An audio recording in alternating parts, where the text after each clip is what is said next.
Yeah, and they're going for a potential dive here on the top side. Ninja's made his way around as well. Spotted out by a ward, but there's the stun onto Drizzle. Forced to use that flash and the flag and drag. Spirit's here, though. There's the Rite of the Arcane and first blood to Spirit. I mean, Spirit exploded Drizzle between the magic damage coming out from Ninja. Purely coming from that jungle. We have to compliment Raphael, though. He's up in CS significantly, 16 CS, despite basically having little to no jungle pressure, with Drizzle being so far behind. So he's outlaning Ninja extensively. We did expect an advantage, but we were more thinking in terms of equal. But Spirit, he's not stopping this counter jungling. A little bit of a swapsies there coming through as YuZhe might be a little bit caught out, but does have that Glacial Fissure. Look at the damage coming through from just the support and jungler. STYZ comes around. There's a collateral damage. Right of the Arcane forces a flash out of Shoot. Spirit's going down very low. Raphael's here as well, though. The teleports to come through from our top lane. It's, oh my goodness, so much damage onto Rumble, but doesn't quite go down. The stun is going to go wide there onto Raphael, forcing the flash out of Ninja, and he's going to be okay, but a decent trade coming through from EP. They'll probably take it. Going to be difficult for Graves to truly commit to a fight against this Sivir. Yeah, and Spirit utilizing the fact that he's got a lot more pressure here in the jungle. Going to be starting off this dragon in full vision, but they are going to be able to steal it away with no contest. Most important. That movement speed also fantastic. STYZ is also really building for the mid game here. The Brutalizer second can be quite standard right here.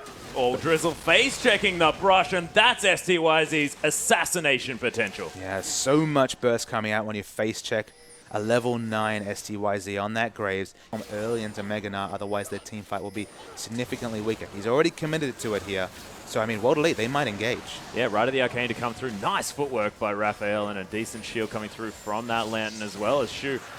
Going to get them away, and Energy Pacemaker pick up their first dragon almost uncontested here. Does have the answering teleport available, doesn't have any rage on him at the moment as he rotates around to try and contest this dragon. Second one is being started up here by World Elite, but Drizzle is available, might go for the steal, doesn't manage to. Spirit's going to take that one away in quick fashion. The Equalizer to start things off, it's beautifully placed here as well. Right of the Arcane onto so many members. Nice spell shield from Kane, blocks one of the bolts, and Energy Pacemaker successfully disengaged, but they may not be in the clear just yet. And we see high health values on a lot of the carries right here, so they need to be careful. If Gnar can build up Rage and EP re-engages, some really important cooldowns down for World Elite. They do not want to pick a fight against this Gnar. He's just been able to spend his gold, so he actually has a BF sword up on STYZ, who has money for a BF sword, but isn't able to pick it up here. So the items might be in the advantage of EP. Yeah, there's actually, oh my goodness, Shu doing a stand behind me whilst getting death sentence. That was a fun little interaction, but there's the flash into the flag and drag. The Cataclysm to come through as well. It's a nice equalizer response, and Drizzle's getting torn apart. YuZhe's going to fall down first, though, and the flash coming through from Aluka. He's going to die. Managed to use his Zhonya's before. Spirit is now on the ropes and running. Energy Pacemaker with a beautiful fight. I cannot wait to see the replay there, Alex, because it was wonderful positioning from EP. You pointed out it was Drizzle burning down, but he was the only person sitting in that equalizer. They spread out so well, did EP there, that there was no consistent AoE coming down from World Elite. STYZ wasn't freshly shopped. He didn't have his BF sword up. He was almost irrelevant in that fight, and they're trying to DPS down Baron, but Spirit, he's pretty healthy. He's actually gone in onto AmazingJ here. He's incredibly low. The flash from AmazingJ manages to get up before the resonating strike, and the Baron's going to fall down as well after everyone almost gets taken down by Spirit, with mostly an assist from Baron. Yes.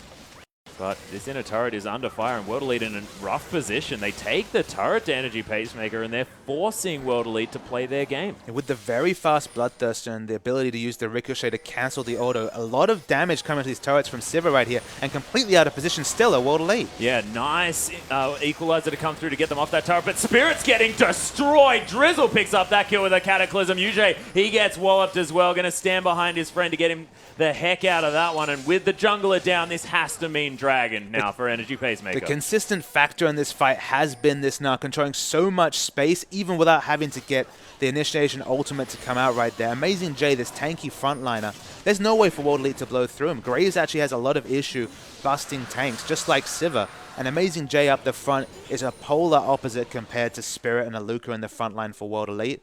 And sometimes making the Mistakes at the end to hand that one over. Oh, they are setting this one up. Death Sentence onto Spirit, though. He's going to get eliminated immediately. And look at the Gnar to come through. Spirit finally dies. YuZhe's dead as well. And Ninja's gone down solo. Oh, shoot. Just missing the Death Sentence as the Ignite is just not enough on Ninja. Spirit felt the pressure to face check right there. Got his wish and died instantly. Once again, the equalizer from Aluka doing very, very little right there. So hard for the equalizer to do much without any setup CC for it.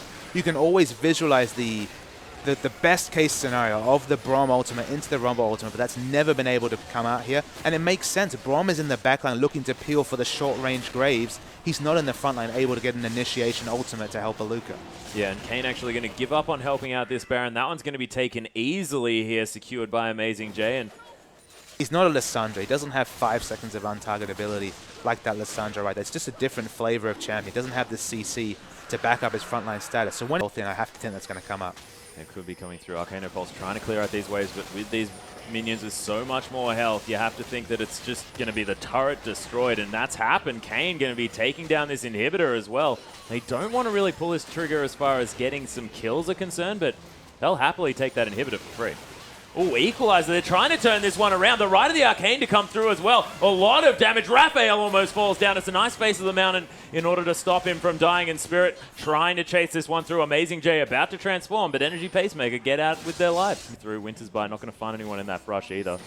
YuZhe looking to be that frontline. Spirit does get caught up here as well. Shu coming through. There's the box. Equalizer in a nice spot by Aluka, and he's now burning people down. SCYZ takes down Shu. AmazingJ's now in the backline with Gnar flashing over, getting the wallops. SCYZ is struggling to find targets, but Drizzle's dead already to follow Shu to the death chamber. Spirit's now very, very low. Kane, he's in amongst it, destroying the members of World Elite, and with 3 dead, you have to think this could be game. Finally a decisive fight there from EP, but it was a lot closer than you would have expected given the comps at 45 minutes. Finally, a massive equalizer comes out from Aluka. It was burning 2 priority targets right there. It was such a long, drawn-out fight, though. And finally, I mean, you look at EP's comp, it pays off just because they're so tanky that all this consistent damage is shrugged off by all the magic resist armor and health on their front line. Their front line lived, and Kane could clean up in the back. Yeah, AmazingJ took, about 400 health from that one. This guy is so huge on this Gnar. Now transforming yet again. Aluka and Spirit